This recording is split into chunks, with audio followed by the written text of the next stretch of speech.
Hi friends, welcome back to my channel. నా video చూస్తున్న ప్రతి ఒక్కరికి చాలా చాలా థ్యాంక్స్ అండి.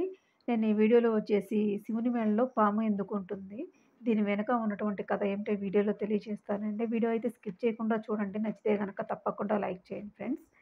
పరమశివుని మెడలో ఎప్పుడు పడగ విప్పినటువంటి పాము మనకు కనిపిస్తూ ఉంటుంది.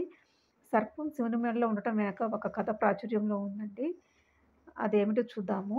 లయకారకుడు, సర్వాంతర్యామి అని శివుడిని పిలుస్తారు. ఎప్పుడూ ధ్యాన ముద్రలో శివుడు కనిపిస్తాడు. శరీరం మీద పులి చర్మం కప్పుకొని, మెడలో పాముని కంఠాభరణంగా ధరించి, శరీరం అంతా విభూది ధరించి ఉంటాడు. అయితే శివుని మెడలో పాము ఎందుకు ఉంటుందన్న సందేహం చాలామందికి ఉంటుంది.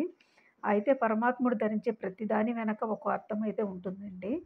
మెడలో పాము ఎందుకు ఉంటుందో చూద్దాము. ఈశ్వరుని మెడలో ఉండే మహాసర్పం వాసుకి అనమాట. అన్ని వేళలా స్వామివారి మెడలో ఉండి ఆయన్ని సేవిస్తూ తరిస్తాడనమాట.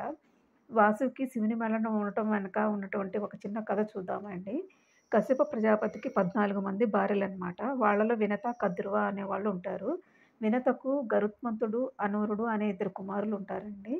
అనూరుడు వచ్చేసేమో సూర్యుని రథసారథిగా ఉంటాడనమాట. కద్రువకు 1000 సర్పాలు సంతానం అనమాట. వాళ్ళలో ఆదిశేషు పెద్దవాడు. పాల సముద్రంలో ఉన్నటువంటి గుర్రాన్ని దూరం నుంచి చూసినటువంటి కద్రువ తన సోదరి వినతతో దాని తోక నల్లగా ఉందని చెప్తుందనమాట. అదెలాగా గుర్రం తోక తెల్లగా కదా ఉండేది. నల్లగా ఉందని చెప్తావేంటి అని వినత తన మాటలు నమ్మలేదనమాట. ఈ విషయం గురించి ఇద్దరి మధ్య వాదనైతే జరుగుతుందండి.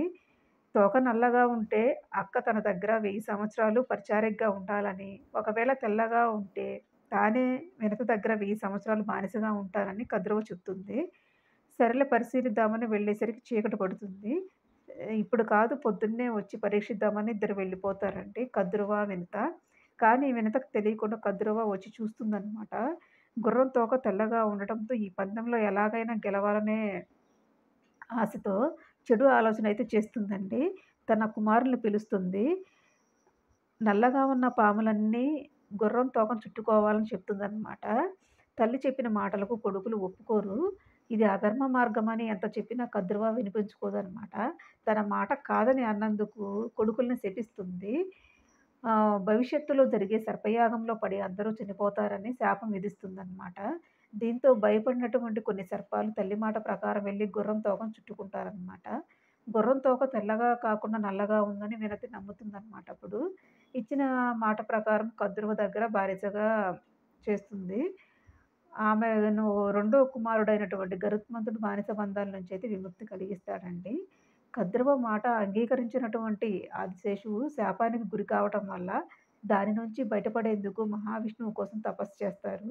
తపస్సుకు మెచ్చినటువంటి విష్ణువు ప్రత్యక్షమై మృత్యు భయం లేకుండా చేసేందుకు తన శేషతల్పంగా ఉండమని చెప్పేసి వరమిస్తాడండి.